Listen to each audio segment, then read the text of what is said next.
What's up, Kansas City? I'm your host, Glenn Brian Frizell, coming to you with the commentary part 2 of what's new and relevant for the week of July the 6th. First off, we have rapper Talib Kweli officially banning Rachel Dolezal from the Club Treehouse, officially revoking all club privileges from now and henceforth. Well, we all know that Rachel Dolezal is the NAACP chapter president, or was, of her Spokane, Washington branch, and revealed that she was not black but had been pretending to be black and was actually white. A couple of weeks ago, I wrote a commentary and humorously suggested that, well, if she wants to be black, let her be black. But rapper Talib Kweli has suggested some important things in his article that really we need to pay serious attention to. First off being, if you are going to be black, that's fine. You can identify with the black culture if you're white. There's nothing wrong with buying black CDs, having black friends, hanging out with black people, and loving all things black. I mean, how could you not? But actually, when you pretend to be something that you're not in order to reap social benefits, that is a serious issue and serious problem. You don't have to lie to kick it, in other words. Rachel Dolezal could have actively engaged in social activism as a white American in the civil rights movement. We know that Andrew Goodman, Michael Joyner, and Viola Dolezal, I hope I did not mispronounce her name, the Alabama housewife, actively engaged in civil rights to the point where their lives were taken from them for doing so. Civil rights movement is nothing to be laughed at. It's nothing to be patted on their back for when you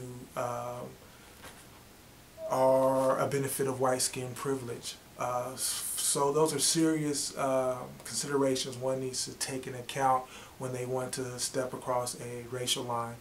Now, why do we have racial lines? Well, that is a wonderful question, but it's a complex question that would not have been violated had Rachel Dolezal not pretend to have been something that she was not in the first place. So with that said, the black community is one of the most forgiving communities out there. It's just going to be hard for Miss Dolezal, for anyone to take her seriously, and she perhaps should repay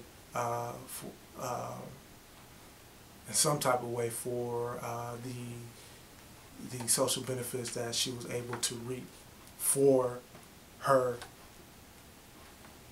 pretend foray into blackness. Moving on, the BET Awards. Hope you saw it. For me, award shows are not necessarily the same anymore. A lot nowadays has been given over to what's popular as to what is actually, for me, entertaining.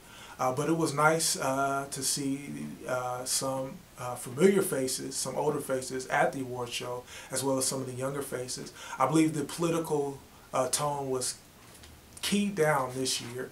You had Kendrick Lamar rapping "We're Gonna Be Alright" on top of a graffitied out police car with the American flag waving in the background, which of course you take for a thought speak out against police brutality. You had Mr. Jesse Smollett take the show during his rendition of "You're So Beautiful" and celebrate gay love, which is a thoughtful commentary on the recent Supreme Court ruling where gay marriage is no longer banned, or should no longer be banned. Michael Jordan talked about, the actor Michael Jordan talked about the recent shootings in the church, Emmanuel AME in Charleston, South Carolina. But again, the BET Awards were rather low-key in terms of political speech, in terms of speaking out politically, rather low-key. But what I did appreciate, and what I think that you appreciated as well, or you should appreciate, is the Tom Joyner Foundation and the honor that was given to him by BET CEO Deborah Lee. I had the opportunity to interview Mr. Tom Joyner not more than 2 weeks ago, and it was wonderful for Deborah Lee to step out on her podium and say, "Education and our future is the greatest love of all." How many people's lives have been changed? Take a look around this room and all the beautiful folks in it. Now multiply what you have seen by about 7. That's the number of doctors, lawyers, mathematicians, professionals whose lives have been altered and smoothed by the work of Tom Joyner and the Tom Joyner Foundation. Now I'm really excited. This really set the tone for the award show. Too bad it was maybe 3 hours into the award show. But philanthropy should be honored, and Tom Joyner should be known for more than just the Sky Show. Now, you might call me a hater, but I'm a little disappointed at his tribute. As a child product of Budweiser Superfest concerts, where you have 10 super R&B acts, as a product of Sinbad's Summer Soul Jam on HBO, you could have done a better job by bringing some of Tom Joyner's favorite R&B artists to the stage and letting them sing their tributes to the man. But that said, that's really just kicking rocks or kicking dust on the carpet.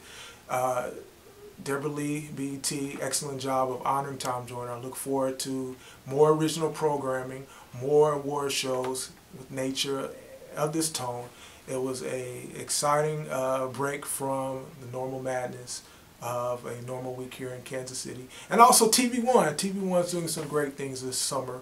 Check out their original lineup and programming.